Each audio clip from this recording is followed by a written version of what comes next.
Hello, everybody, and welcome to another talk. Today, I'm going to be speaking with Christopher Jones, very well known. Now, how do you like to present yourself? Are you a hand reader or a chirologist, or what works best for you?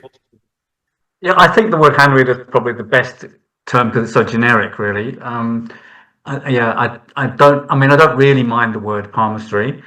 People don't know that actually the word palmistry doesn't mean the study of the hand. The word palmistry is actually a technical term to refer to a book that contains knowledge about the hand. So when you study the history of hand reading, you find out that a palmistry is actually the book that you read, not the hand that you read. So I don't mind calling it palmistry as long as it's understood that palmistry is referring to a body of knowledge Mm, rather than a particular approach to the hand. What okay. I what I'm very concerned about in the hand reading world is the sort of prediction side of hand, which is emphasised when most people understand the word palmistry. And as I argue many times in many places, that's not something that can actually be done from the hand. There's a lot of mythology about hand reading, which is associated with the word palmistry. So, yeah. Yeah, I like hand reading. It's kind of all encompassing. It's a nice. So, look, Mm. kind of following on from previous interviews, I'd already spoken to Johnny Fincham and Richard Unger Mm. and a number of other people who are specialising in kind of the whole. I mean, such a big thing. It encompasses many things. There's a sort of like you say, the predictive. There's a medical. So many things that this system encompasses, and for me, the interest came really through the Ayurvedic school. I mean, Ayurveda Yeah. introduces not so much hand reading, but hand analysis, looking at the shape and Yeah. texture and all these sort of things. That's what got me into the Yeah. subject, and then from there, I just reached out to Johnny Fincham, and he kindly did a couple of interviews. And I was just talking to him, and he said, "Look, you should really speak to Christopher as well." So we connected. So here you are. So I think it would be really great if you could just, for the benefit of listeners, if you could just give us a little bit about your background, how you got into it. What's your kind of introduction to this subject? Okay. Well, I can do that. 1983. That's when I started studying hand reading. I was at university in Norwich, the University of East Anglia, which is actually where Johnny went to university as well, and studying philosophy and sociology, and was rather disillusioned with the course that I was doing. It didn't help that Margaret Thatcher had just got elected for the second time, so um, everyone was rather depressed about that. But in that process, I started doing yoga and meditation. I went to some yoga and meditation classes, and the woman who's teaching yoga, she drew my astrological chart. Hmm. And that was the first time I'd had my birth chart drawn up. And she also said, "Oh, I'm teaching this course on hand reading, so would you like to come?" So I said, "Oh, okay, well, sounds like an interesting thing to do." The hand reading was quite mind blowing, and I was exploring yoga anyway. So I went to this course. It was a 6-week course, I think, something like that. And the process, what was interesting to me, I was 20 years of age when this happened, and what was interesting about learning about hand reading was it basically described patterns of my own experience of myself, which I've been wrestling with and trying to work out who I was. It's a kind of good question to have when you're 20 and 21. Mm. And I found that the answers were all on the end of my hands, and I thought, oh my God, this is amazing. So I had a kind of had a very big impact on me. I actually had my hands read by Dylan Warren Davis, Hmm. who I know Yeah. you're familiar with too. Hmm. So he, at that time, he was the secretary of the Cheirological Society. So there was this organisation in the UK called the Cheirological Society. He was the most prolific teacher, and he was actually one of my first hand reading teachers. And he read my hands in June 1983. Latterly, probably 10 years later, I re-listened to the recording and I realised that it wasn't actually a very good hand reading. But at the time, it had a big impact on Yeah. me. Um, and particularly the discovery of the fingerprint patterns, that was probably the thing that was key for me, because I have 7 world fingerprint patterns, and Hmm. that's quite an unusual distribution of fingerprint patterns, and it was particularly the significance of the worlds in terms of the articulation of that as a descriptor of my experience of myself was Mm. incredibly profound. And I actually dropped out of the university at that time, and I decided to study yoga and meditation and hand reading full time.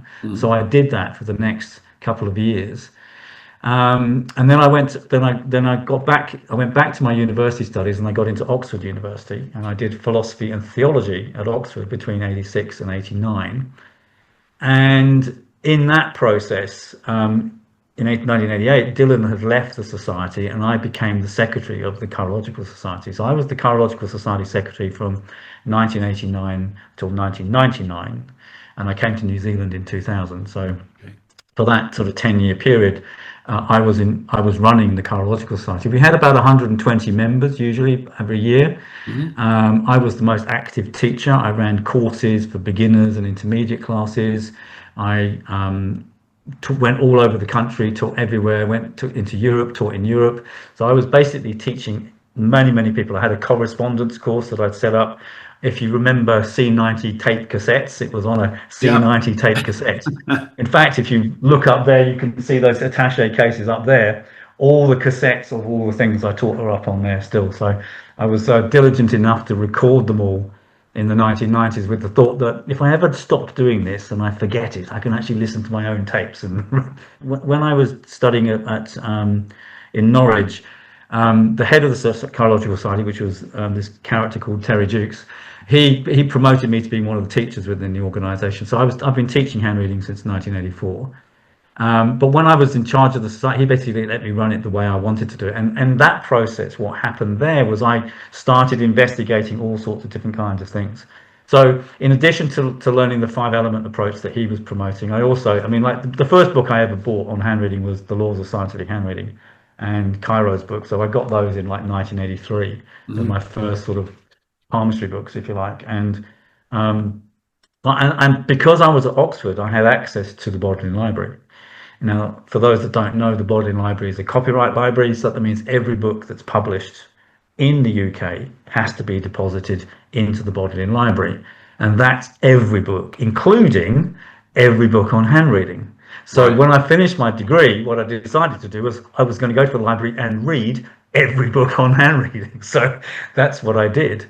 And I basically researched, I did a 65,000 word kind of PhD, really, dissertation on the history of hand reading, which basically just went into the libraries and researched backwards to find the oldest text. The oldest text in European languages dates from about 1160. There's nothing older than that in European languages, and that's very important to understand the origins and the history of hand reading as it's practiced in Europe anyway. That basically its primary period was really the 15th century, from about 1400 to about 1500. And in all the manuscripts that are written, handwritten, mainly on goat skin, they're all in the Bodleian Library. And so I had this fantastic opportunity to be a hand reader, researching all these documents. I went and basically spent 5 years researching in the Bodleian Library, and that produced this book called The History of Hand Reading, which I wrote it in 1903. It's been online since 2001. I've had it on a website since 2001. It's kind of a book that I've sort of given to the hand reading world, if you like. I was talking with Andrew Fitzherbert in the 90s. He wrote a fantastic book called The Palmist Companion.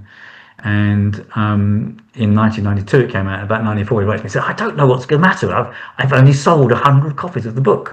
I went, 100 copies? I said, I can only think of 20 people who'd want to buy it, So 100's amazing.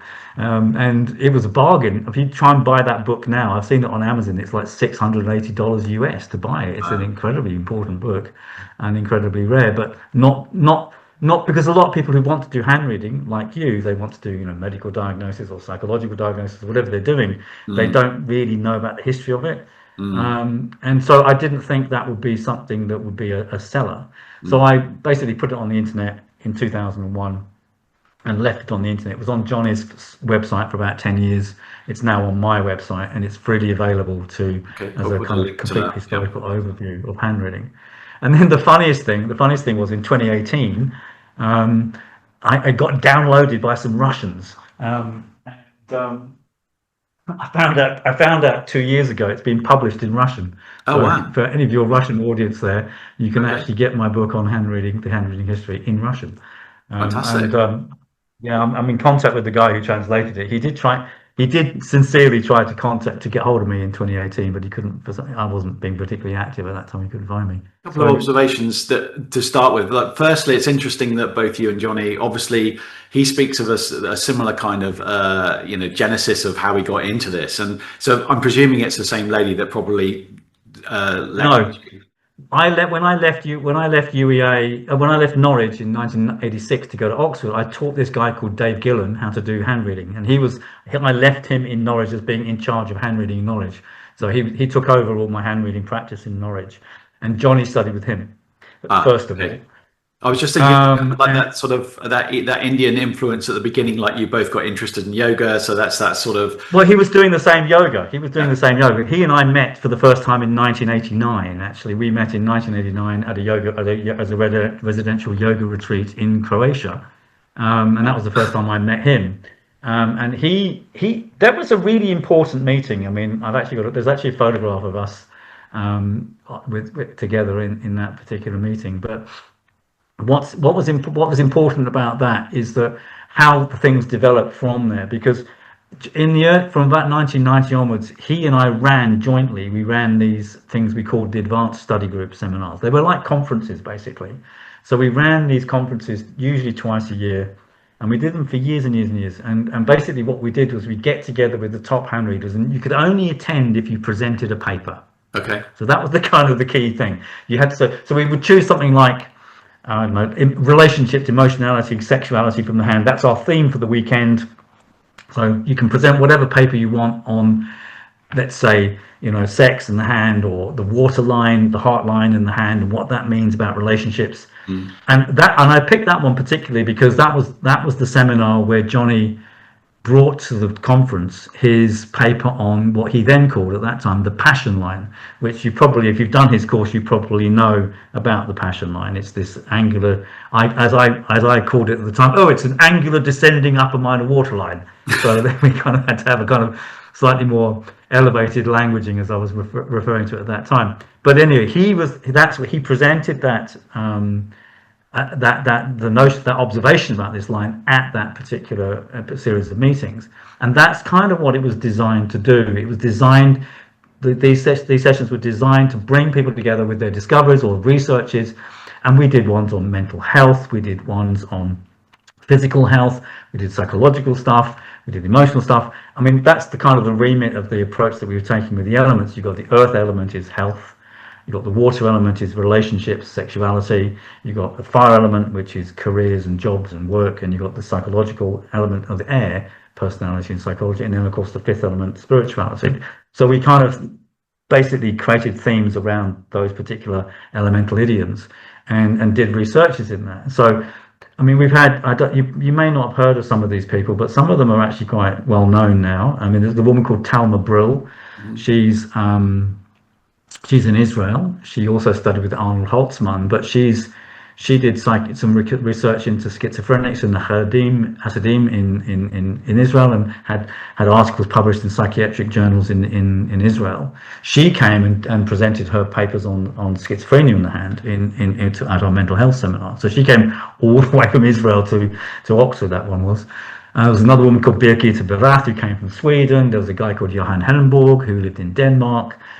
Laura Thornton, the most famous hand reader no one has ever heard of, and probably the best hand reader no one's ever heard of. She lived in Leeds, so she would come down. So we would get together and we would just exchange these ideas, and that the importance of that was really that during that sort of 6 or 7 year period, Johnny and I very much worked together. So I was doing a lot of the study and the theory and the reading all the books, and he'd be reading loads and loads of hands and going to mind, body, spirit fairs, and as he discovered when he found the passion line, and collecting sort of the data, and he'd be going, well, I found all this, what do you think, how do you make sense of it? And I would come up with an idea. So I've got this idea about thing. What do you think, Johnny, from your experience? And we would have this really good relationship with each other, where we were sort of trading the theory and experience. And that was the kind of the cauldron that was in the Cheirological Society at that time, and particularly in these seminars. And they were, whether we did 13 or 14 of them over 7 years. It was a really, really important really important process. In the Cheirological Society, I mean, what was the sort of what was the background of most people that were members of that? How were they actually using it? Were they were using it as part of another discipline, or they were just purely hand readers and nothing else? You know, what was the kind of general? I know it's you don't want to generalize too much, but what were the kind of their backgrounds? What were they doing with it? Yeah, good question. I asked the same question many times myself. My observation was that most people didn't do anything with it. And most people, I think it's true. I think most people come to hand reading because they're kind of interested in and they want to learn about themselves. I mean, I find this even now when I'm teaching, you know.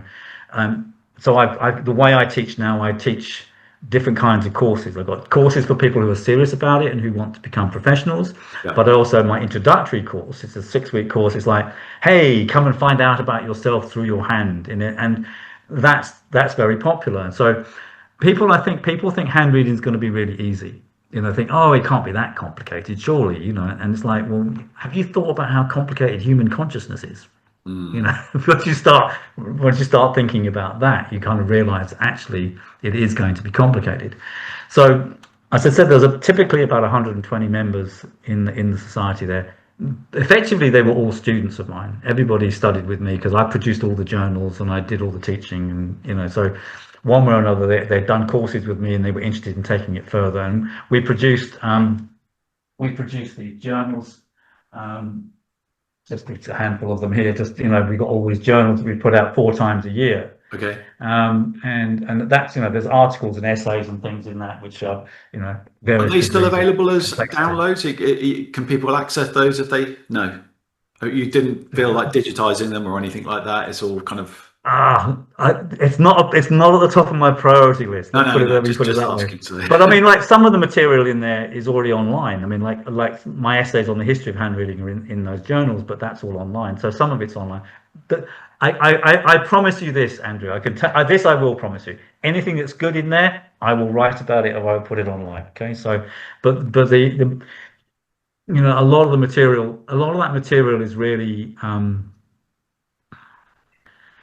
explorative. I think that's a good word for it. You know, I think it's a mistake to think that hand reading really has any scientific basis. And there are a few people who have a kind of quite scientific approach to hand reading. Probably the most successful person in that regard is Martijn van Mensvoort. He's at handresearch.com. He's a clinical psychologist. You know, he's a clinical psychologist who studied hand reading, and he's kind of applied the clinical psychological approach and statistical approach to studying hands. And it's really, really interesting, but it's also really, really dull. And it's really difficult to say anything helpful or useful to people, you know, if you're ending up talking about chromosomal disorders and things like that. So there's a kind of, so there is no scientific basis for it. And that period in the 90s was very exploratory. So most of the people in the society were just people who were students who were learning hand reading and wanted to know a bit more. And you know, we didn't have the internet in the 1990s, so if you wanted to find out more, you'd have to join a society and get a newsletter. If you look at Richard Unger, he was doing the same thing. So Richard Unger had his Hand Analysis Institute in San Francisco, and he was producing. I think he produced about 8 journals altogether. I contributed to 3 or 4 of them in that time. So Richard Unger, I've known Richard Unger for 35 years, and we used to correspond a lot in the early 1990s. And there's only 4 or 5 people who've ever put out a journal. There's a woman called Isabella Herranz in Spain. That she was a member of the Cheirological Society, and she produced her own Spanish version of the Cheirological Society journal. And the other guy is Andrew Fitzherbert. Andrew Fitzherbert put out a journal in the 1970s called Palmistry International. So there's only been 4 people that have put out journals on publications on a regular basis about hand reading or palmistry. So it's not a common thing to do. And nowadays, you know, if you go on the internet, it's awash with stuff, you know, and it's very confusing. But most of the stuff on the internet isn't particularly good quality. And what we were trying to do in the 1990s was kind of sift through that which didn't work from that which worked, and that's why we had these conflabs together. You know, when you grab together the kind of best chirological minds, even if they've got different approaches, even if they've got different bases from which the starting point is, if you have an open and honest discussion, you will thrash ideas out and you will make new discoveries. And one such example, which is the famous example, is Johnny and the Passion Line. And that genuinely is a discovery that nobody has ever talked about prior to his paper on that. And it's kind of really ironic. There was a book by a guy called Nathaniel Altman. I don't know if you've seen it, but this book by Nathaniel Altman called Sexual Palmistry. Okay. It's a terrible book. I'm not recommending it at all. What's good about it, it has about 100 photographs of handprints of people with all sorts of sexual interests and hobbies, whether it's transvesticism or BDSM or whether they're brothel madams or whatever they are. What's extraordinary about it is they've all got this line, the passion line. Right. But he doesn't talk about it. He talks about all their sexual preferences, looking at other features of the hand, and misses this glaringly obvious line. Wow. So it's like, how did you miss that? Because most palmists don't discuss things collectively. They do things on their own. And so what you find when you read most palmistry books is they're just rehashing someone else's ideas that they're learning in isolation, and there's no real critical thinking that's going on. And so encouraging that within the Cheirological Society was really important. And for me, what's really interesting about it is that many of the people that I taught in the 1990s are still practicing hand reading. So Johnny's is the most famous example. He's very well known in the UK. There's a woman called Lynn Steele. She lives in Torquay. She's been reading hands for 35 years, 40 years, something like that now, maybe longer now. I'm not quite sure. But she studied with me in the 1990s. Felicity Booth lives in Northern England. We did an incredibly important pioneering study into the heart line in 1996 that we delineated all the different endings of the heart line, which no one had ever done before. We took a sample of 2,500 handprints and statistically worked out how common the different endings of the lines were. Talma Brill, who I mentioned, she's in Israel. Jenny Hirsch in South Africa, she's one of my students as well. She's had a lot of books published. So all these people have been continuing as hand readers over that time. And the way that I teach, I really want to encourage people to be innovative in their approach, but from a critical thinking point of view. Not just to accept standard ideas and just repeat Benham and Cairo and all those people. I mean, I mentioned Benham earlier on. I honestly think this is an awful book and shouldn't be read by anybody. It's a terribly terrible book. And it's the same thing with Cairo. I mean, you can't learn anything about hand reading from Cairo's books. Even predictive palmistry, which he's famous for, he didn't use hand reading to do prediction. He used numerology. Right. The hand is not a good tool for prediction. But both of those two books, despite them being the first two books I bought, and I keep them for sentimental reasons only. I'd like to sort of circle back to what you were saying. It's quite interesting about the older book coming, you said around about the 11th century. I'm kind of very interested in the origin stories of these, these systems as well. So if we're saying around 11th century for Western palmistry, what kind of, on these goat skins, what were they actually producing? Were you getting images of lines, or was it more like the Indian tradition where it was more symbols, or what were they actually starting to talk about at that time? Was it shapes or? No, it was lines. It was lines. So the earliest manuscript is called the Edwine Psalter. It was written in Canterbury Monastery in 1160. So I think it's important for people to remember that this is an illiterate time. Yeah. Nobody could read and write. The only people who could read and write were people who were in the church, and of course they learnt to read and write in Latin. So everything's in Latin. So the earliest chiromantic texts are in Latin, and they were written by and perpetuated by and continued by members of the church. So that's really, really important to understand, that the origins of hand reading in Europe does not come from the gypsies. Okay. It comes from academics and it comes from the clergy. And the oldest text we have is in the back of a psalter, which is a prayer book that comes from Canterbury Monastery. And so, and what's in that book is like, little, if you've got a cross here or little lines here or elevations there. And one of the things they're particularly concerned with is the marks of getting promoted to be a bishop. Things like that. So if you have little lines here on this mount here, then it shows you become promoted as a bishop. It's all about stars and crosses. I can just take it a little bit further because it's a bit easier to see that when you get to the 15th century, because there's only that one manuscript from the 12th century. Okay. By the time you get to the 15th century, there's about 100. And so we can actually see the scope of handreading much more clearly, 1400, 1420, 1450, that sort of period. And there's the Meatham manuscript. It was written by a guy who lived in Norfolk. Funnily enough, Norfolk comes up a lot in this story. And the Digby Roll manuscript was written about the same time as well. And what they're concerned with is the same sort of things. They're concerned with the length of your life. They're concerned with how you're going to die. Yeah. And they're concerned with riches and honours. So those are the main things that they're concerned with. And this is how they do it. So the first thing that they look for is for triangles.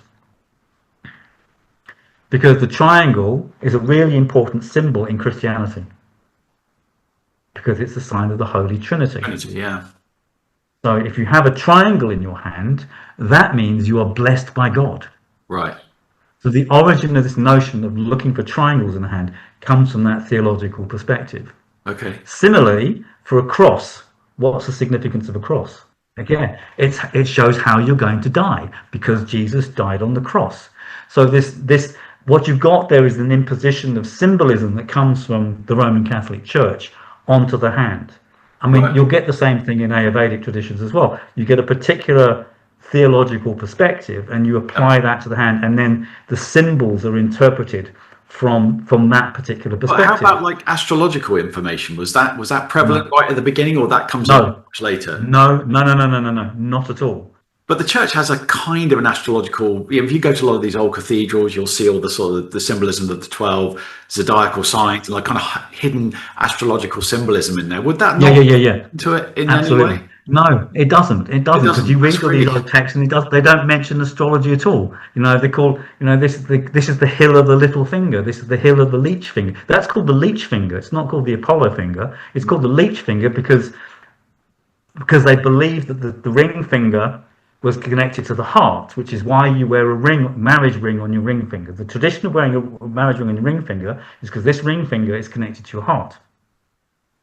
And so that's why the medicinal practice was to put the leeches on the ring finger, because they thought that would draw the poison straight from the heart. Okay. Exactly. And so that was called the hill of the leech finger, and this was the hill of the thumb. They didn't start putting astrological symbolism onto the hand till about 1450. And when you look at the text from that time, they don't agree with each other. Right. They put the planets all over the different planets. Sometimes this is the finger of Mars. Sometimes it's the finger of Mercury. There's no agreement about that. That agreement doesn't come until the 16th century, really. Right. So it's a much later. It's a much later. Much. Yeah. And that's to do with the importance of astrology in the post-Renaissance period. But prior to the Renaissance. So the Renaissance is an Italian phenomenon that occurs in the 15th century from 1450 onwards. So after that, that's when the astrology comes into it and becomes very important in the 16th and the 17th centuries. So that's an astrological viewpoint. And if you look at Dylan Warren Davis's book, he talks about Rothman and Wharton and Saunders, who were English astrologers who knew Nicholas Culpeper and William Lilly. And he talks about that in his book about the astrological perspective on handreading. But it's really no different. It's really no different from the theological perspective, because what they do is they just impose an astrological idea onto the hand. So to give you an example, this is my favorite example from Richard Saunders, I think it is. He says, well, obviously, if you see a cross on the mount of the moon, that means the person was born on the 10th of June on a Monday. Brilliant. Because, why? Because June is ruled by Cancer. Cancer is ruled by the moon. Okay? So, all right, and a cross, an X, is the Roman numeral for 10. and the moon rules Monday. So if you have a cross here on that part of your hand, it means you were born on the 10th of Monday, the 10th of June. That's your birth date. And they would use that then to draw the chart. People didn't know where they were born in those days. They didn't know what day they were born. They didn't even know how old they were. They didn't know, they had no idea. So they had to kind of find other ways to doing it. And so, but that's a quote that I'm taking you literally from a 17th century manuscript on palmistry about how you find out when someone's born by looking at the lines of their hand. Andrew, it's bonkers. It's completely bonkers. But I mean, it has. I'm not saying it doesn't have its own internal logic, but it's bonkers, And but what it is really, and this is something I think this is what you're asking essentially is a really good point, and I think it's really important. And I think.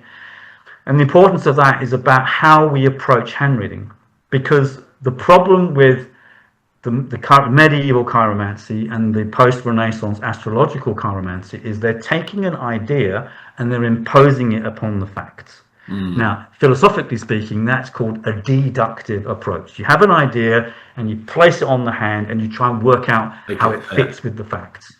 But an empiric approach is inductive. It goes completely opposite. It says, well, what have we got on the hand? Let's build the theory up from the facts. Let's start with the facts and then build up the theory.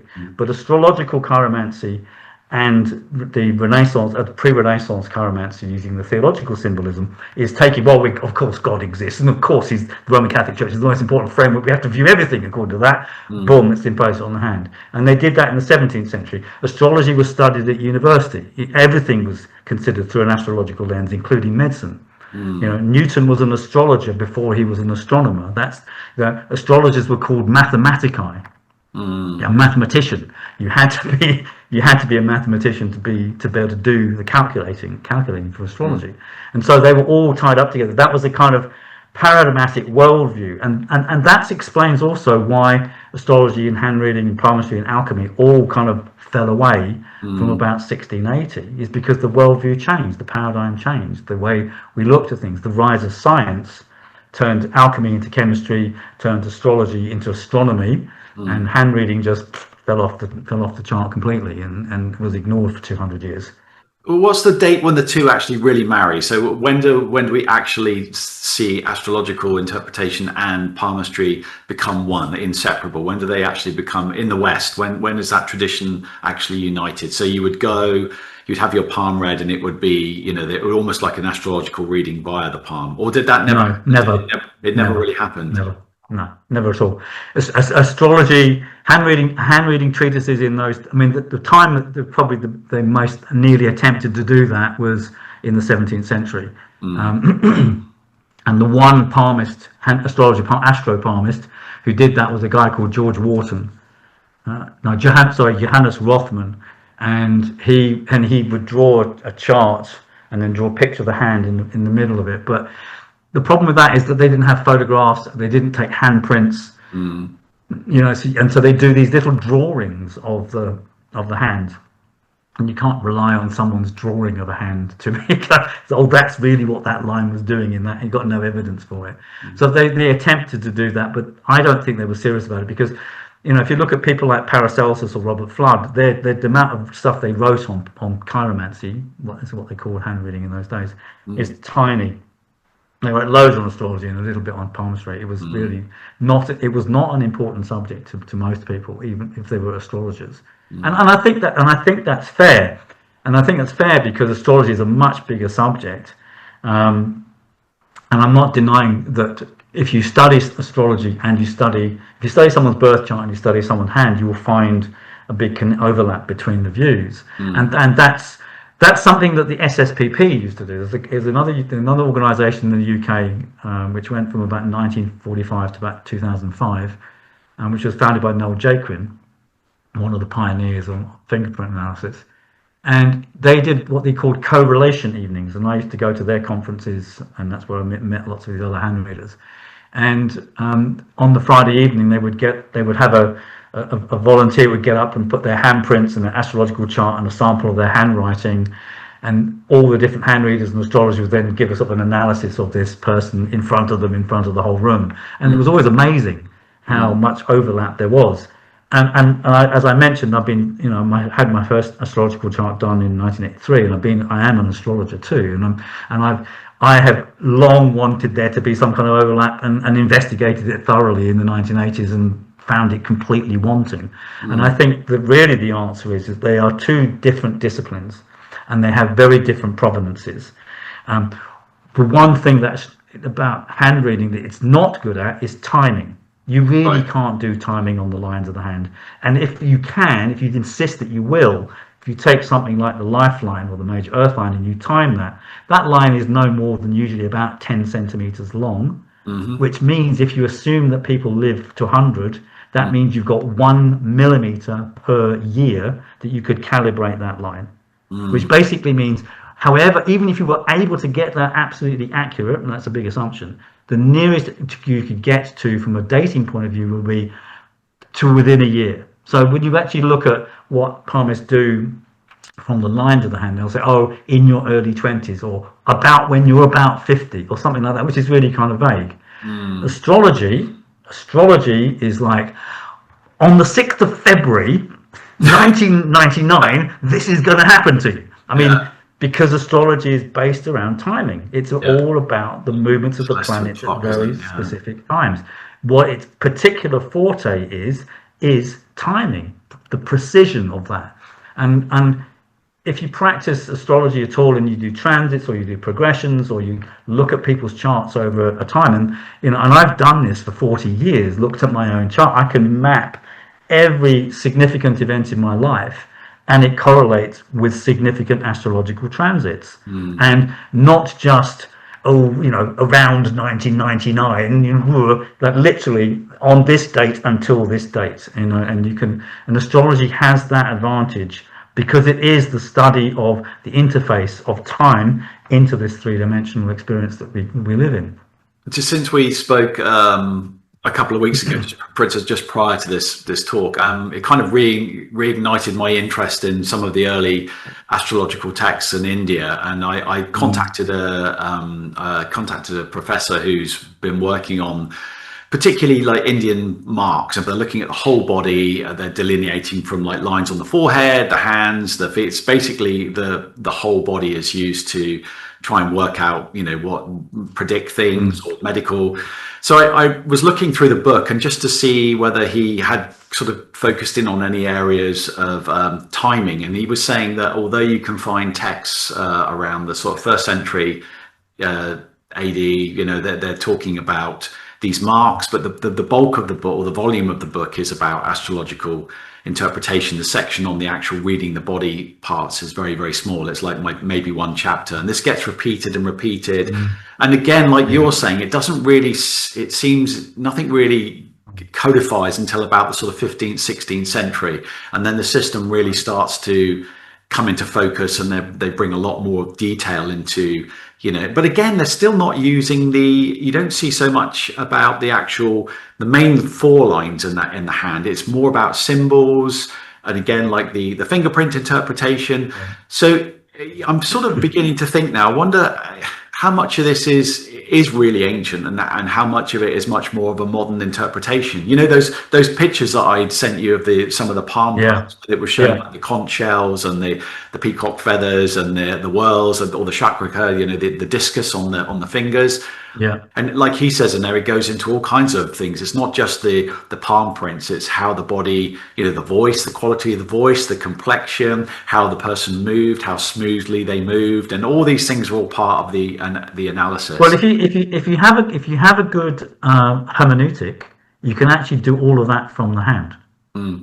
That's what's interesting. That's what's interesting about the hand as a sort of microcosm of the whole physical being. The hand is kind of, from a medical diagnostic point of view, which I guess is the emphasis you're putting on there, that's been a very long tradition. In European traditions, they call that physiognomy, and their approach to physiognomy was using astrological symbolism to associate different parts of the body with astrological planets. And if you look at somebody like Culpeper, all his herbal remedies are to do with the planetary influences and the 4 humors and stuff like that. So there's a long legacy of that, but very specifically, if you look at the hand as a metaphor for the whole person, then what you're able to do, if you have the correct interpretive tools, you're actually able to tell an awful lot about the person at all those levels that you described, physically, emotionally, psychologically.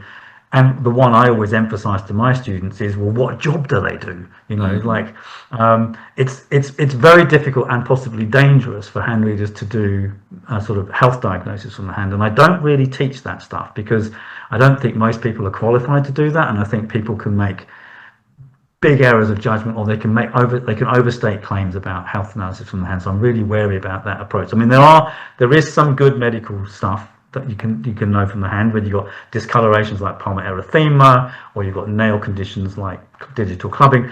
But the material of that comes from medical science. That doesn't come from palmistry, you know.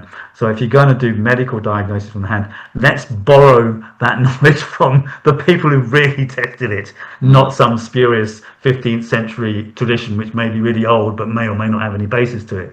Again, my emphasis is to go with what's empirically shown to be true. So that I think if we're going to build a hand reading that is going to be successful and is going to be useful for people, it has to be empirically testable. If it's empirically testable, it therefore becomes verifiable. And if it's verifiable, then it can be adequately taught to other people and grown and expanded. And that's certainly my experience in terms of people that I've taught over the years. So, but when you've got the hand, you know, looking at that, you can see there's a relationship between their gut health and, you know, their marital status and the relationship they have with their children, and possibly even the job that they do, because all these things are interconnected. We are holographic, multi-layered, complex, interreflective human beings, and if you're going to try and describe that, you need to have a sophisticated vocabulary to do that. And that's really the advantage of the elements earth, water, fire, air, and ether, or akasha, because it gives that kind of vibrant interpretive metaphor that allows people to make the connections between these things. And I know people who've had hand readings with Johnny are incredibly impressed by what he does. And what he has there, he has the ability, he has a structured approach to studying the hand, which, you know, came about through studying with me in the Cheirological Society, plus his own intuitive relationship to the elements and the rapport he creates with his clients. But when you have a great structure, you can apply, you will take it with your own interpretive approach and your ability to connect with the client whose hands you're reading, and you will be able to accurately describe what's going on for them in a way that isn't purely subjective, and in a way that doesn't require any kind of psychic or intuitive abilities, or, you know, ascended masters whispering in your ear or something like that. It's actually empiric, you know, and so what happens then is, then, you know, we have these conferences and Johnny will say, well, I've discovered this, and he'll put it to me, and I'll go, well, that sounds interesting, let me test it out, and then we can all experiment with it and see if it has, you know. I'm trying to contrast that with an approach where you take an idea and you superimpose it upon the hand, as opposed to the approach where you look at what's on the hand and then build up an idea from that. That latter approach allows for that kind of flexibility and that kind of development of those ideas. And I think it's a kind of reason why hand reading palmistry died out in the 17th century, was because it didn't have that empiric basis. And so from my point of view, when I look at hand reading, you know, and as I said, I've read every book published in the UK going back to 1160. You know, there's really nothing worth.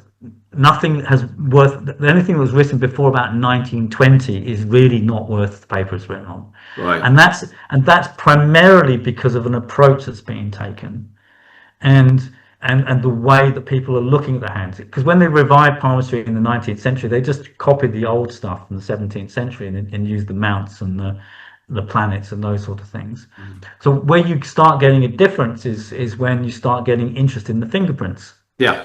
And the term fingerprints, the correct term for fingerprints, the study of fingerprints, is actually dermatoglyphics, and the term dermatoglyphics was coined in 1926. So that before that term, that word didn't exist. They did talk about fingerprints, and the first palmist to really study fingerprints was a guy called Noel Jaquin, and he was an enormously important pioneer in the story of hand reading.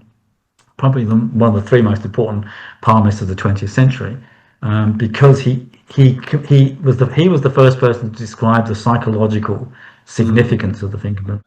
Richard put me onto that. Richard Unger. He said you want to try and get hold of that book. I managed to find a digital copy online, and it was really interesting reading those early interpretations. He was doing only like 3 or 4 different types of prints, but I thought it was pretty good, pretty concise. And he wrote 9 books, and they are all up here. All of his books are up there. Yeah, his primary interest was in microbiology. He was a microbiologist. He was into microscopes, and he was really interested in the sort of the physiological significance of fingerprint patterns. That's kind of what he started with. And he would take handprints and look at them under a microscope, and he would look at the skin ridges and the deterioration of the skin ridges in particular disease conditions, and in things like infections like malaria. So he was interested at a sort of biological level, but he couldn't avoid recognizing the psychological significance of fingerprint patterns as well.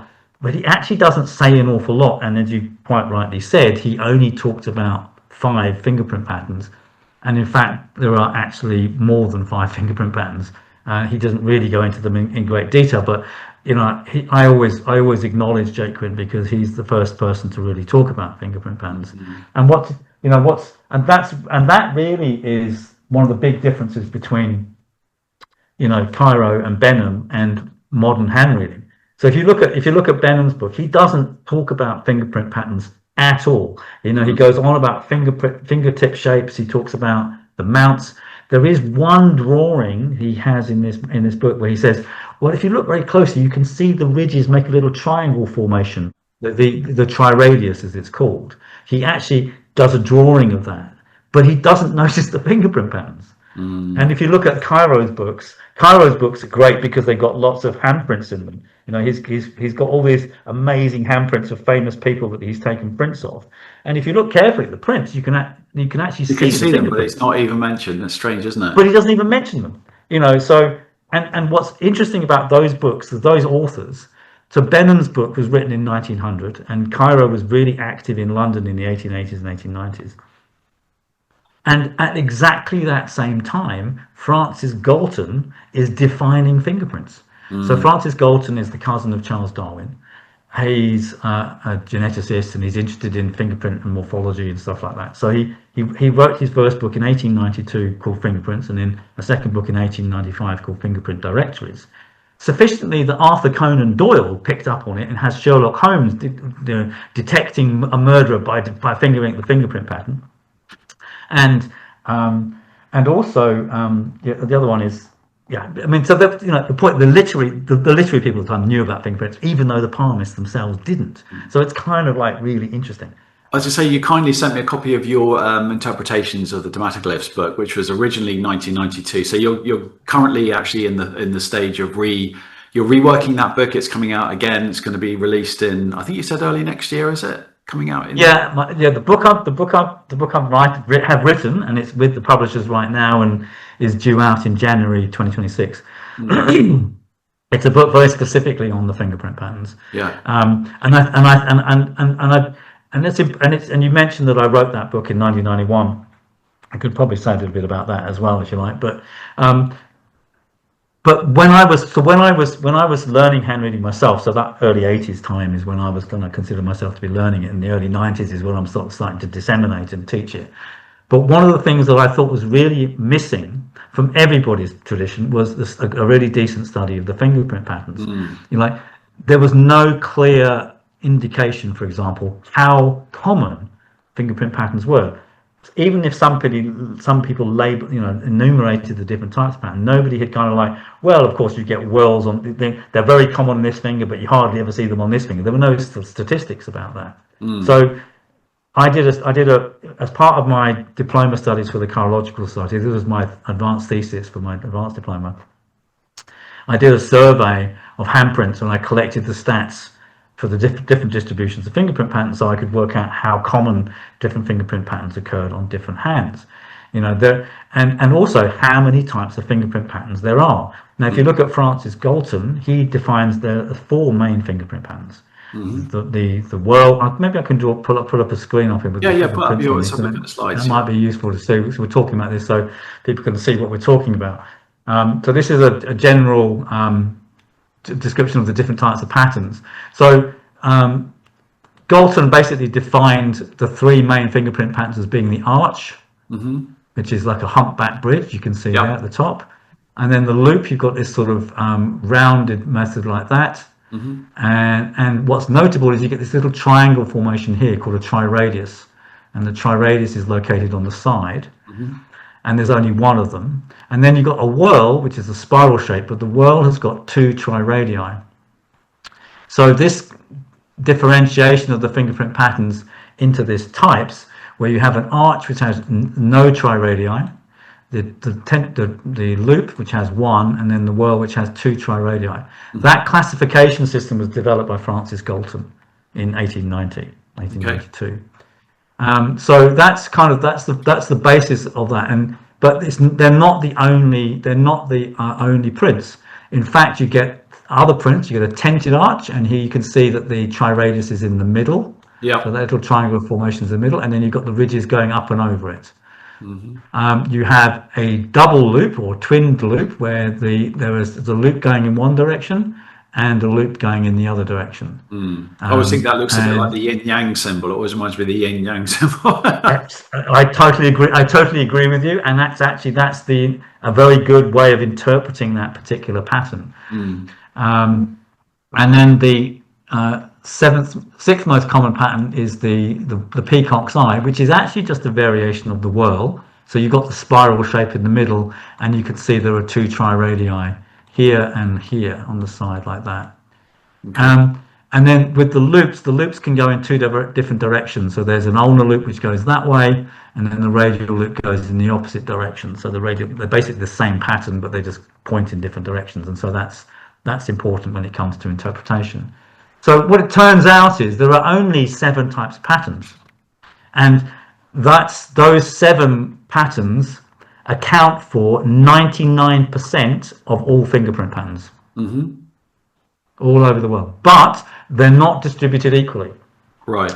So for example, most people have loops. So in a British population, the loops occur on about 63% of digits. And whorls are about 20%.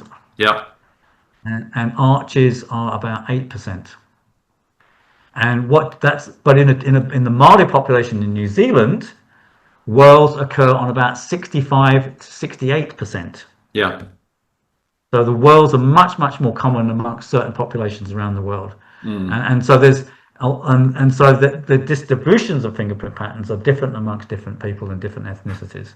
And so that was something that was discovered in the anthropological investigation into fingerprint patterns in the 1920s and 1930s. And what they noticed is that certain patterns occur more commonly on the hands of women. So arches are more common on the hands of women, and radial loops are more common on the hands of men. So they found that. And what's also significant is there is an inverse relationship between the arch and the whorl. So if you have more arches in a population, there will be less whorls, and vice versa. They're like sort of two opposites. And yes, they're somewhere in between the two. Yeah, no, absolutely. That's a very good way of thinking about it. And so this is all studies that were done by scientists, by medical geneticists, by anthropologists, by psychologists. They're collecting all this data about the fingerprint patterns from about the 1920s right through to the 1970s is the biggest 50-year period in which fingerprints were studied. And they were interested in the significance of these patterns. And you can't give equal weight to each of these fingerprint patterns. Like half the people you meet will have 7 or more loops on 50% of people.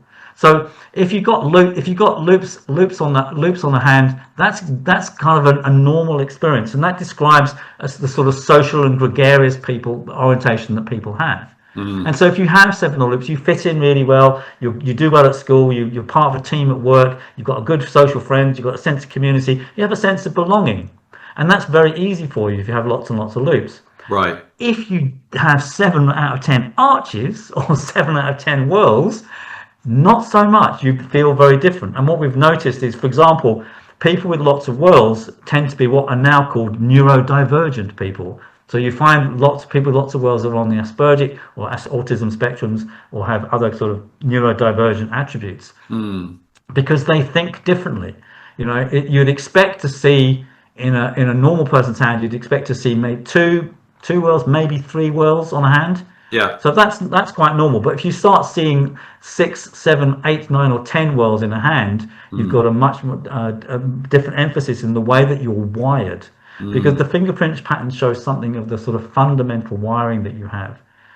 It's a very intrinsic thing. Because do you see any kind of like primal patterns? Do you think that one of these is kind of like the original primal one, and the others have kind of diverged from that primary pattern, or do you think that they're all they're just running concurrently? In some areas, they're more prominent than others. Yeah, I think that I mean, when they started studying this stuff in 19th, early 19th century, early 20th century, they did have that kind of slant on it. And they did try to look for sort of like some commonality like that, but there really isn't. There's just different distributions of fingerprint patterns amongst different peoples. You know, there are only 3 creatures in the world that have fingerprint patterns. There's the human primate, the other primates like chimpanzees and gorillas, and one other animal that has fingerprint patterns is the koala bear. Oh, amazing! And nobody knows why. It's really weird, but they are genetic indicators. And so what you tend to find is that fingerprints tends to run in families. So I mentioned before, I've got 7 whorl fingerprint patterns. My father had 8 whorl fingerprint patterns. His mother had 8 whorl fingerprint patterns. So if you have a certain disposition of fingerprint patterns, you will probably find that they're running in the families. Right. But what you need to know is how common it is to find certain patterns, or alternatively, how rare it is to find certain patterns. So the tented arch only occurs on 1% of all fingerprint patterns. It's an incredibly rare pattern. Right. The double loop occurs on about 5% of fingerprint patterns. The central pocket loop or peacock's eye occurs on about 3%. So it's, these ones are much more rare. You don't normally see more than one of these in a hand. So you've got, you said you've got about, you said you had 6 or 7 whorls? 7 whorls. Okay, yeah. So how significant is do the fingers that don't have that pattern, do they become more important or less important? Let's say you had all loops and you had 1 whorl on there. Does the whorl suddenly become the real finger of interest, or does it? That is the main bulk of my book, explaining exactly that. And that's a really good question, Andrew, because I think that's the really important thing. So here's how I approach assessment of fingerprint patterns. So first of all, you have to diagnose them correctly. You have to kind of classify the fingerprint correctly. If you can't work out what the fingerprint pattern is, you're falling at the first hurdle. So you really do need to have a clarity around those classifications, and they're easy to see when you've got a diagram like that. So I spend the first part of the book sort of explaining how to identify a fingerprint pattern, what the characteristics are, and then talking about the statistics and the distributions of them. But the second part of the book is how to interpret those things. So following on the work of Noel Jaquin and following on from the work of Beryl Hutchinson, when I originally wrote this in 1991, I basically created a profile of the significance of each fingerprint pattern on each finger. Now, there's a caveat to that, because some fingerprint patterns don't occur on some of the fingers at all, ever. And the radial loop, the tented arch, particularly those two, don't occur on the little finger and don't occur on the thumb. And some patterns are incredibly rare on the ring finger. And so there's a diversity and a range of commonality of the prints, and you really need to know that, because if you see a pattern on a finger that kind of isn't kind of supposed to be there, then it becomes really important. So there's this guy called Andres Washington who's in the US, and he's a statistical forensic dermatoglyphicist, and he's very interested in assessing the rarity of a particular fingerprint pattern. And he has his whole thesis, his whole life work, he's about 75, has been about the more rare the fingerprint pattern, the more significant it is to that person. So his hypothesis is, if you're a rare and interesting and very different person, you're going to have a very rare and different and interesting fingerprint pattern. And that's exactly what he proves on his website. So he's got the fingerprints of John Lennon. John Lennon's got a very particularly weird fingerprint on his index finger. Jimi Hendrix, very weird fingerprint pattern on his left hand index finger. Of course, Jimi Hendrix was left-handed. Malcolm X is another one, the black rights activist. Martin Luther King, Eisenhower. He goes through all these different examples of really interesting, mainly American characters, because he's got access to the FBI records. He's got access to a database of 17 million fingerprint patterns, so he really knows his stuff when it comes to distributions of fingerprints. My statistical survey only goes up to 2 million. I'm sorry, but Still pretty.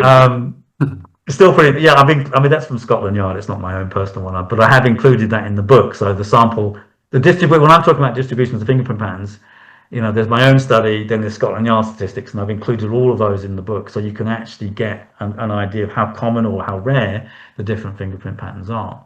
So that's a really important thing. How common is the fingerprint pattern? And therefore, if it's rare on a particular finger, then it becomes much, much more important. And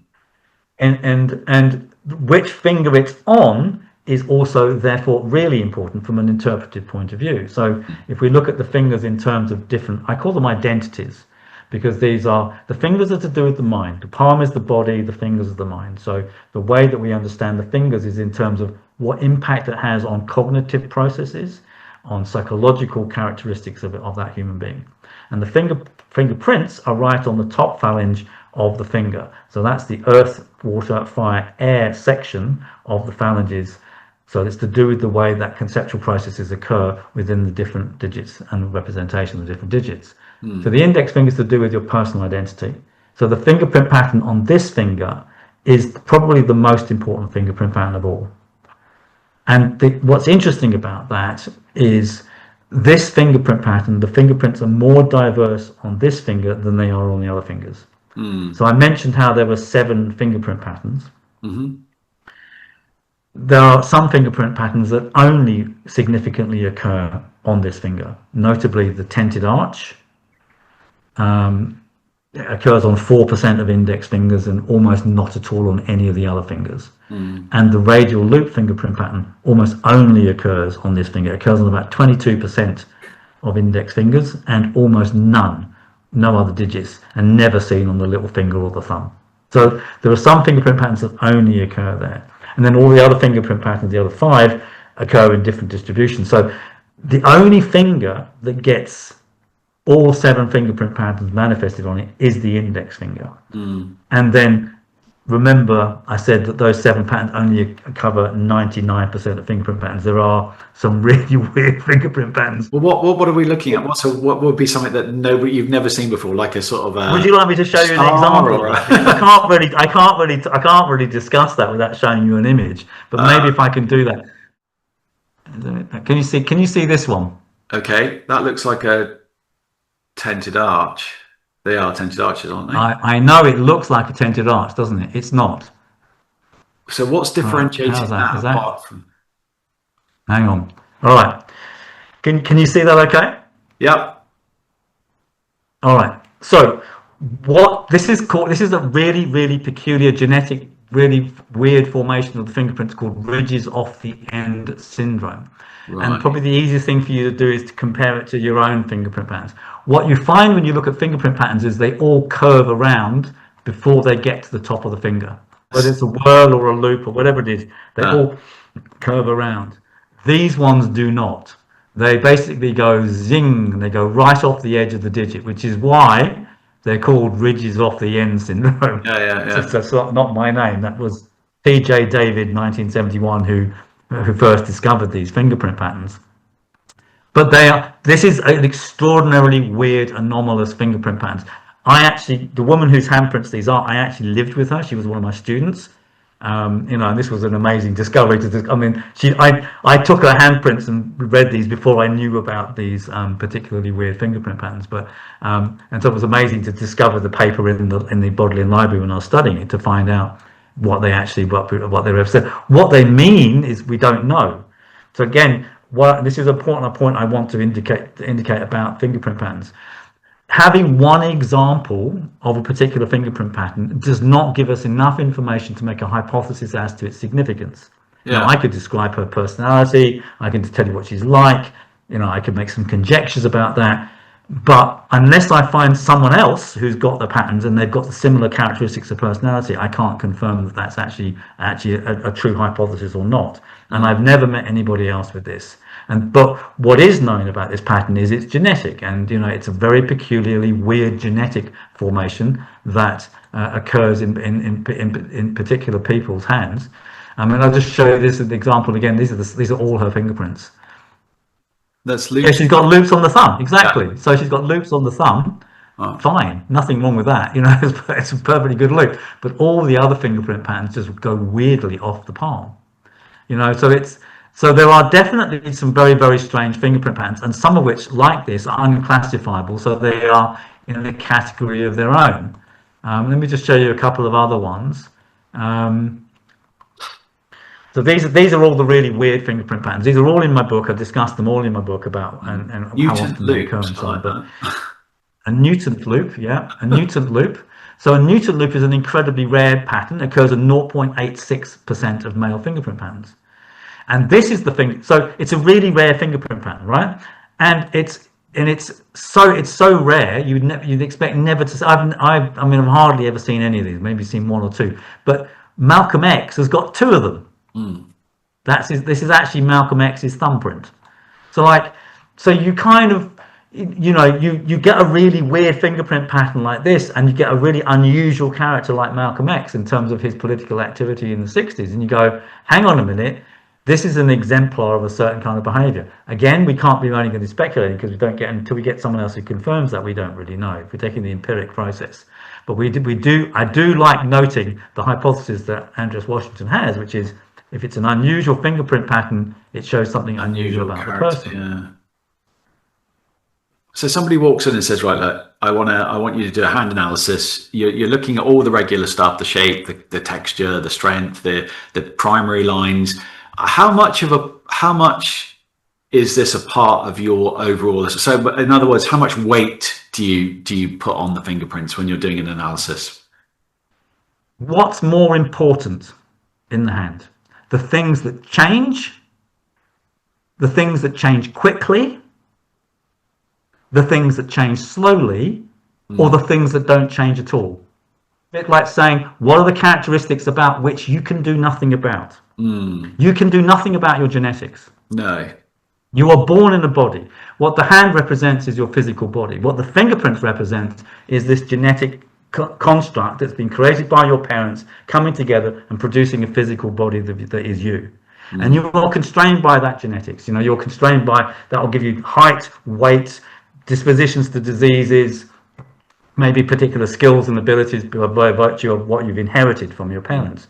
So the apple doesn't fall far from the tree. So we are largely determined by the genetics. Now, if you want to say that's fate and you've got a problem with that, well, that's go and argue with your genetics, But that's one part of the dice. The other part is the nurture and the experiences you've had with your life, and then the third part of that is the choices that you make, reconciling what you've intrinsically been given and the experiences you've had in your life, and how you make that work or not work together, and that's called your life. So when you're looking at a hand, you're looking at a conflation of those three things. You're looking at the genetic stream is essentially the fingerprint patterns. I don't just restrict it to genetics. I say it's a karmic stream as well, because there's a really deep patterning that exists in the fingerprint patterns, which does not change through this lifetime. It denotes patternings of your consciousness, the way that you think, the way you understand the world, your personal psychology, which will be with you throughout your whole life. But the lines of the hands change, and the lines change according to your experiences in life. So when you start looking at the lines of the hand, that tells you how the person's experiencing themselves, what they're doing, and how things are affecting them, whether it's an emotional situation or stress or physical health problems. The lines will change.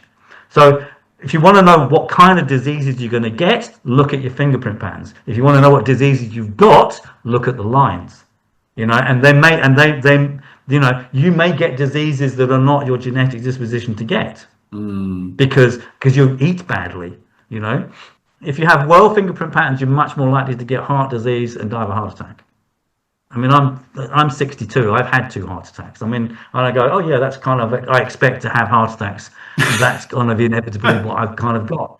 And my mother had 10 loop fingerprint patterns, and loop fingerprint patterns are associated with pre-senile dementia and Alzheimer's.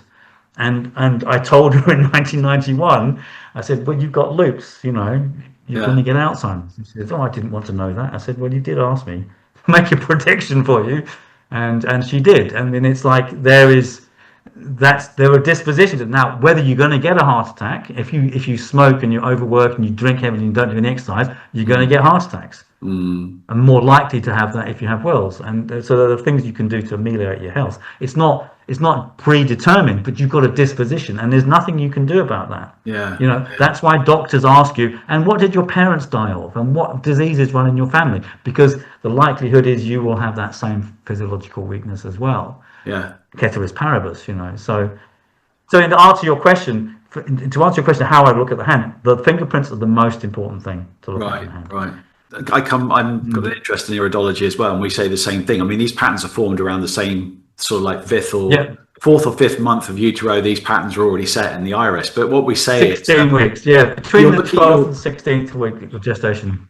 Do we sort of say like, okay, here's your genetic pattern that's in the iris, but there is a constitutional type, but you can go beyond your iris pattern. In other words, if you're aware that that's your tendency, it's not your fate. You don't have to be fated to die. No, exactly. I liken it to a game of cards. You get dealt the cards. You don't get a choice about which cards you got dealt, but you do get a choice of how you play them. And that's the kind of the key thing, I think. You know, but in terms of like your question about the different significance of the different features. I basically, and this was the importance of the thesis that I wrote in 1991, which is the book, The Interpretation of the Body, which is the basis of the book that come out now. If we're going to look at the hand, we really need to start with the things in the hand that are most fundamental and most core and foundational for someone's experience. And that is the hand shape, the skin texture, and the fingerprint patterns. So the hand shape really denotes something of your constitution. There's a lot of weird misunderstandings about hand shape. I don't really know why. It's probably to do with Darpontigny and Benham and people coming up with strange ideas. But the shape and size of your hand is a function of the shape and size of your body. So if you want to know about your constitution, the hand shape will tell you about your constitution. The skin texture is part of the skin ridge patterns, and it's important to remember that there are fingerprint patterns on the palm as well as on the fingerprint. So there are palmar patterns as well as digital patterns. And the quality of the skin texture is really important as an analysis for that. So you asked me how much of my hand reading is based around that. I can do a 1 hour hand reading on hand shape, skin texture, and fingerprints. And, you know, if a hand reading is less than an hour, I will only talk about the fingerprint patterns. Wow. And what's significant about that is that you will get so much information about that person, about how they live their life, and it's so fundamentally true. And the important thing about it is it doesn't kind of matter whatever else they do. They will always be like that because those patterns are unchanging. And that's the significance of fingerprints. One, they're unique. Everybody has a unique set of fingerprint patterns. There's nobody who has the same fingerprint patterns as you. Not even identical twins have identical fingerprints. It's the same with the iris, yeah.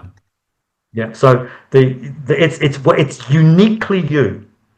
And in particular, the fingerprint pattern that's on your index finger is the one that's uniquely to do with you. It's the most diverse of all the fingerprint patterns, and this finger shows. But it's always the finger that we point with as well, isn't it? It's like, so you don't see people going like this. It's like this. No, exactly. Not unless they're drinking a cup of tea. And the other thing about the fingerprint pattern is, you know, everybody knows that fingerprint patterns are unique, and everybody knows the fingerprint patterns don't change. So the fact that they don't change, they represent a constant in your life, but they don't represent what you think. They represent how you think about what you think. And the analogy I like to give, and this is only an analogy, but it's the best analogy I've got because I can't think of a better way to apprehend it. The way I see the fingerprint patterns is the kind of crystallization of consciousness in the physical form of the body. So when we're born, it's like our soul, if you want to use that languaging, sort of condenses into the physical body and leaves an impression. If you think about the way when the tide goes out, you go down to a beach when the tide's out, you see all the ripple effects in the sand, that the moving water has created these ripple effects in the sand. That's not the sand, that's the effect of the ocean, the energy in the water leaving an impression in the sand. And that's exactly what I think is the relationship between consciousness and the physical body, and what the fingerprints are representing. And they represent consciousness, because if you look at the fingertips, the most sensitive part of the finger is the droplet on the fingertip, and that droplet occurs, if you look at it carefully, you'll see that droplet occurs right in the middle of your fingerprint pattern. Right. The fingerprint pattern is exactly at the place where there's most concentrated nerve endings in the tip of your finger, and that tip of your finger's nerve endings is the connection between the outside world and your consciousness. It is the interface of consciousness and the external phenomena of reality. One of the biggest things when you read someone's hand is, if you're able to see their fingerprint patterns and understand that dynamic, they go, like I did when I was 20, when I found out I had 7 worlds, I went, oh my God, that's exactly what I'm like. I feel completely seen. I feel completely understood for the first time. And that's the repeated experience of people who have their hands read. But there's nothing to do with fortune telling, there's nothing to do with prediction, there's nothing to do with timing, there's nothing, those things are completely irrelevant. Can you describe the psychological relationship that person had with their mother when they were a child? Can you describe whether or not that person experienced, I don't know, childhood sexual abuse or something like that? Those things are very easy to see from the hand, and that's fine. Can you tell me what job they do? That's really important.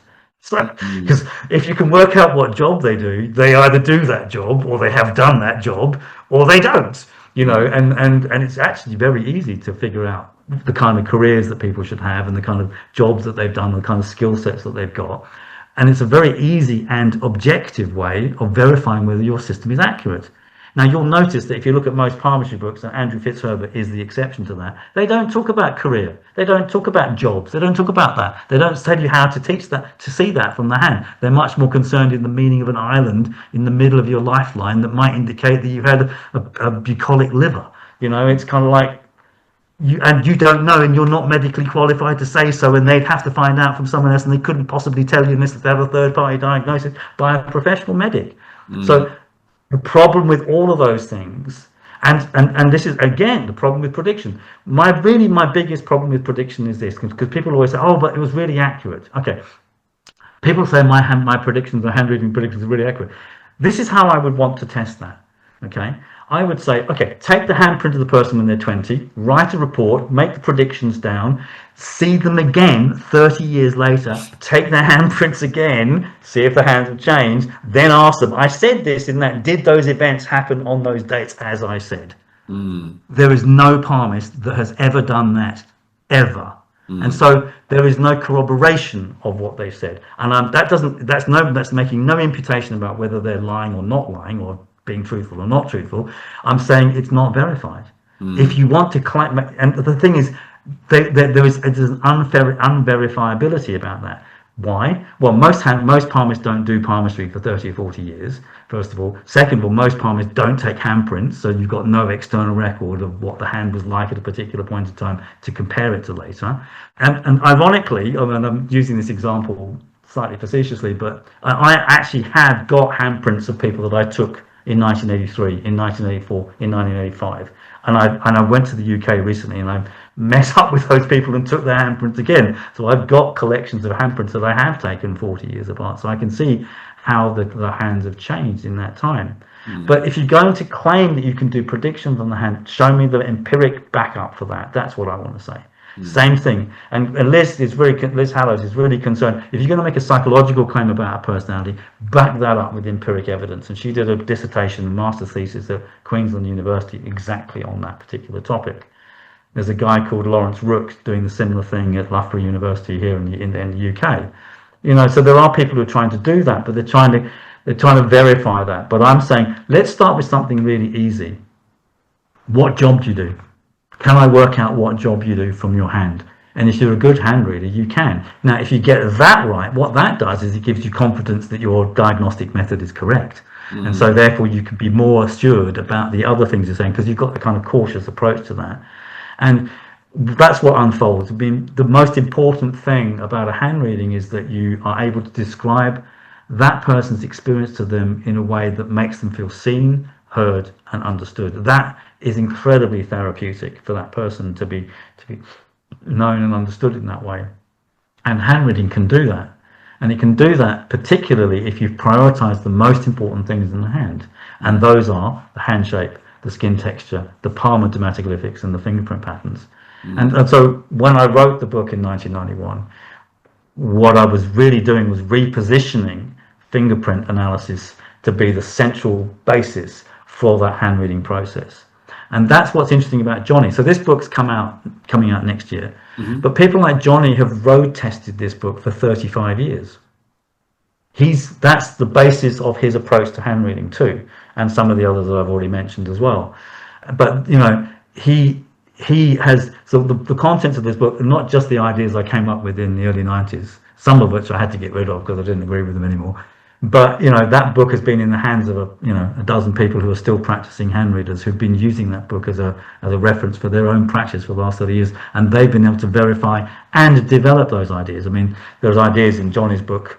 When I read, if I read Johnny's book, I know exactly which bits he's got from my book and which bits he's come from his own experience. And what's interesting to me is not that he's repeated what I've said, but what's interesting to me is, oh, that's a really good idea. Whoa. And that, again, describes my relationship with him, is that he's got lots of experience of reading hands. And so he has lots of insights. And so it's part of that trade. And we still have that trading kind of relationship even now, So, but I think that, to answer your question, I think that how important the fingerprint patterns, I think they are absolutely essential. And that kind of brings us to a kind of a new approach to hand reading, which is not based upon the Victorian palmistry or the astrological palmistry, chiromancy of the medieval Renaissance period. It sort of starts it again. And it's interesting that it starts with Jaquin and it starts with the medical dermatoglyphics, and it kind of builds up from this basis. So I include in the book, all the medical dermatoglyphic stuff in there. So when I was in the Bodleian Library, I also researched all the genetic material on fingerprints and incorporated that into the book. Like Johnny's done in his recent book on health in the hand, he's done a lot of that research as well. And it's funny reading his book because he's read a lot of the same papers that I've read. Oh yeah. But there's a body of literature out there where we can be confident about the medical significance of, say, whorls or loops, like I mentioned earlier on, because that's not palmistry knowledge. That's scientific and validated knowledge that's in a peer-reviewed journal, like the Journal of the Royal Society of Medicine or the British Medical Journal or the JAMA or any of those. And there's lots and lots of those articles. So we understand that we can be confident in those assertions. They don't have it within context of the rest of the hand. They're just looking at one thing, aren't they? They're just talking about that. Yeah, they just look. You have all this. They're just looking at. No, they just look at fingerprints. Although they actually also talk about the lines as well. I wrote another book called The Science of the Lines, which is available on my Patreon site if people are really interested. But that's a dissertation on what scientists say about the lines of the hand. So they do mainly only look at fingerprints, but they can't help themselves. I mean, do you know what a simian line is? Yeah, the straight across the middle. The simian line is the most important lineal formation that's been studied by medical science. Why?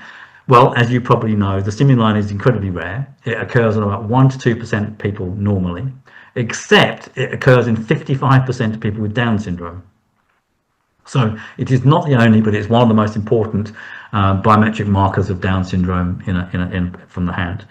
And it's so well known. All nurses, all midwives, they all know about the simian line. And when in a newborn child, as they check the hand to see if it's got a simian line. If it's got a simian line, they send the baby off for further genetic testing to test whether it's got Down syndrome or some other very weird chromosomal abnormality, because it's not just Down syndrome that has the simian line.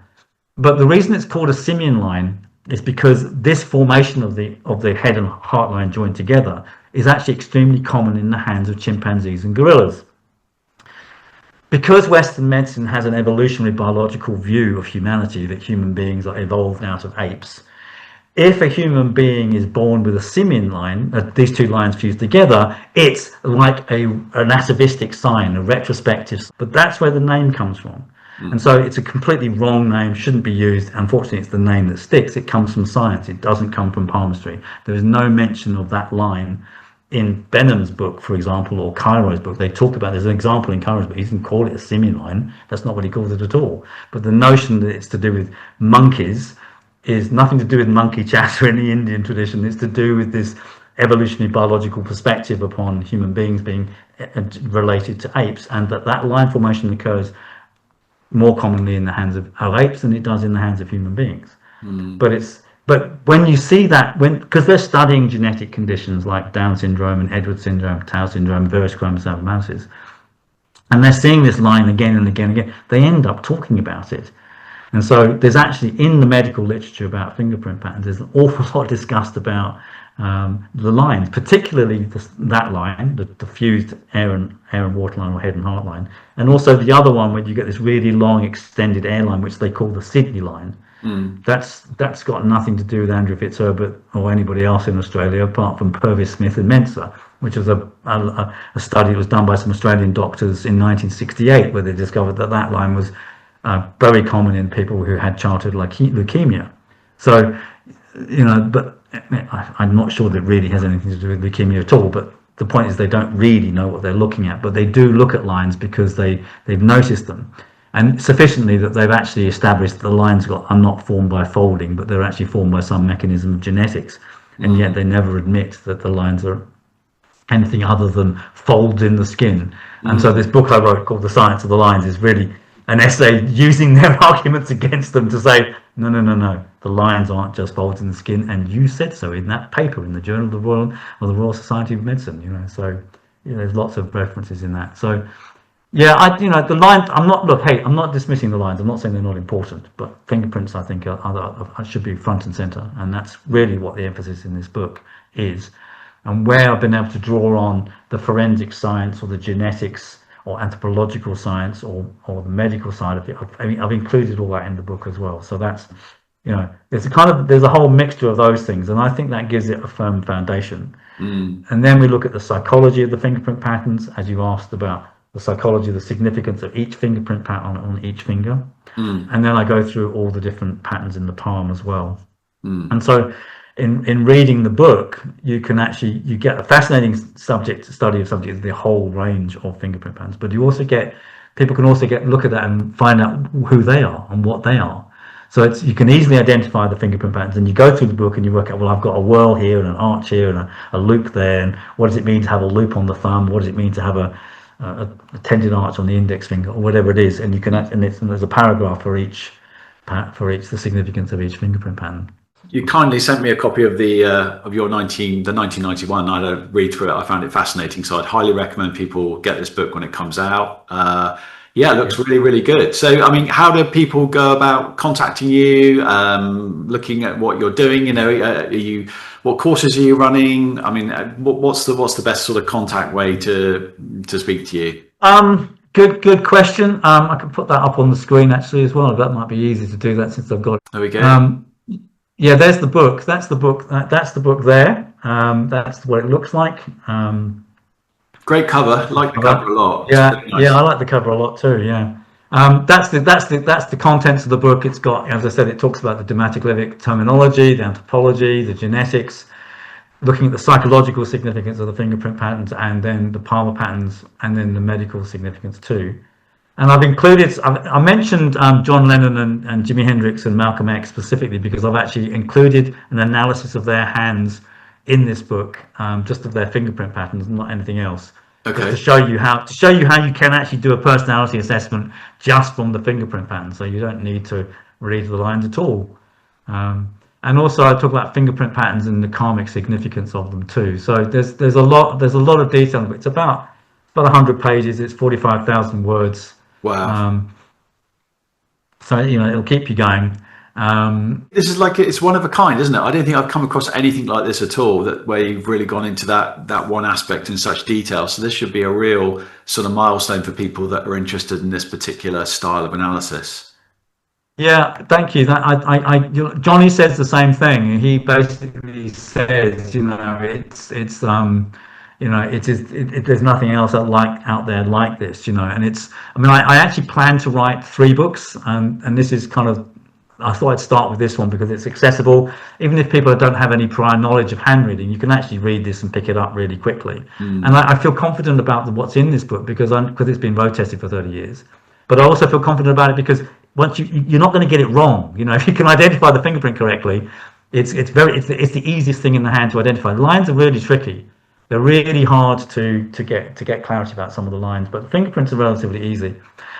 You can pre-order the book from Amazon. If you go to Collective Ink, or if you just go to Amazon.com and just search for the name, you can actually pre-order the book if you want to get it, and that will get sent out to you as soon as it becomes available in January. Fantastic. You've got like a huge resource of stuff on your website as well. If people want to look at that, there's lots of information on there. So yeah, well, that's all the links are here. So handreading.nz has got my history on it, and it's got some of the text I've written on there as well. I'm on Facebook and Instagram. There's about 100 videos on my YouTube channel as well, and they're designed for various people at different levels. So if you're a beginner, there's some beginner stuff. If you're more advanced, there's more advanced stuff there. And I'm about to start posting a whole lot of stuff on the YouTube channel again. And if you're actually seriously interested in studying hand reading, I mean, all that stuff's for free, but if you want to study hand reading, you can come and join me at Patreon. That's where I do my teaching work. So I have a Patreon site. Are you doing small groups, one-to-one, or Zoom? I mean, how do you? I mentor some. I've got some people I'm mentoring on a one-to-one basis. I had 2 students last year. I did a 6-month immersion with them. I usually teach in small groups, and I teach kind of like 6-week courses in a modular form. Probably the best way to find out about that is to go to handreadinginternational.com. That's the website for the International Handreading Association. Which the International Handreading Association is an organisation that I set up with Johnny and Lynn and Felicity Booth. So that's handreadinginternational.com. Can you see that? Yeah, got it. Yeah.